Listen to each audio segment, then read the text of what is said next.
ನಮಸ್ಕಾರ ರೈತ ಬಾಂಧವರೇ, ಕೃಷಿ ಕರುನಾಡು ಚಾನಲ್ಗೆ ನಿಮಗೆ ಆತ್ಮೀಯವಾದಂಥ ಸ್ವಾಗತ. ಸೊ ಇಷ್ಟು ದಿನ ಫೇಸ್ಬುಕ್, ಇನ್ಸ್ಟಾಗ್ರಾಮ್ನಲ್ಲಿ ನಮ್ಮನ್ನು ಸಪೋರ್ಟ್ ಮಾಡಿ ಬೆಳೆಸಿದ್ದೀರಾ. ಸೊ ಎಲ್ಲ ನೆಚ್ಚಿನ ಫಾಲೋವರ್ಸ್ಗೂ ಮತ್ತು ಪ್ರೀತಿಯ ರೈತ ಬಾಂಧವರಿಗೆ ನಾನು ತುಂಬ ಹೃದಯದ ಧನ್ಯವಾದಗಳನ್ನು ತಿಳಿಸಲು ಇಷ್ಟಪಡ್ತೇನೆ.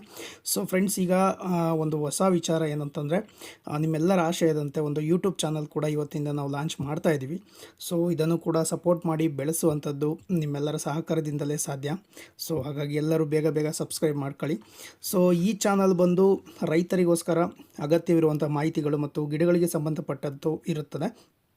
ಸೊ ನಮ್ಮಲ್ಲಿ ಸಿಗುವಂಥ ವಿವಿಧ ತಳಿಯ ಅಡಿಕೆ ಗಿಡಗಳು, ಹಣ್ಣಿನ ಗಿಡಗಳು, ಅವುಗಳ ನಾಟಿ ವಿಧಾನ ಹೇಗೆ, ರೈತರು ಅನುಸರಿಸಬೇಕಾದ ಪದ್ಧತಿಗಳೇನು, ರೋಗ ಬಾಧೆ ಬಂದಾಗ ಅನುಸರಿಸಬೇಕಾದ ಕ್ರಮಗಳೇನು, ಯಾವ ಭಾಗಕ್ಕೆ ಯಾವ ತಳಿಯ ಕೃಷಿ ಸೂಕ್ತ, ಗೊಬ್ಬರ, ಔಷಧೋಪಚಾರಗಳೇನು, ಹಾಗೂ ನಮ್ಮ ಗಿಡಗಳ ಲೋಡಿಂಗ್ ಯಾವ ಕಡೆ ಹೊರಡುತ್ತದೆ, ಎಲ್ಲಿಗೆ ತಲುಪುತ್ತದೆ, ಎಷ್ಟು ಗಿಡ, ಯಾವ ತಳಿಯ ಗಿಡ, ಯಾವ ದಿನಾಂಕದಲ್ಲಿ ಯಾವ ಭಾಗಕ್ಕೆ ಬರಲಿದೆ ಎಂಬುದರ ಸಂಪೂರ್ಣ ಮಾಹಿತಿ ನಾವು ಇಷ್ಟದ ಏನು ಫೇಸ್ಬುಕ್ಕು, ಇನ್ಸ್ಟಾಗ್ರಾಮಲ್ಲಿ ಕೊಡ್ತಿದ್ವಿ, ಅದೇ ರೀತಿ ಮಾಹಿತಿ ಕೂಡ ಇನ್ನು ಮುಂದೆ ನಾವು ಬಿತ್ತರಿಸುತ್ತಾ ಹೋಗ್ತೇವೆ.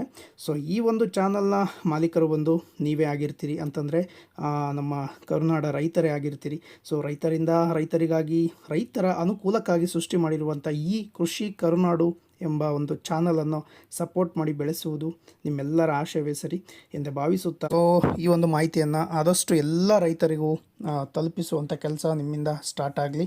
ಸೊ ಎಲ್ಲರೂ ಬೇಗ ಬೇಗ ಸಬ್ಸ್ಕ್ರೈಬ್ ಮಾಡ್ಕೊಳ್ಳಿ. ಇದೇ ರೀತಿ ನಿರಂತರ ಸಂಪರ್ಕದಲ್ಲಿರೋಣ. ಓಕೆ, ಎಲ್ಲರಿಗೂ ಶುಭವಾಗಲಿ. ರೈತರ ಬೆಳೆಗೆ ಲಾಭ ಸಿಗಲಿ. ಧನ್ಯವಾದಗಳು. ಶುಭ ದಿನ.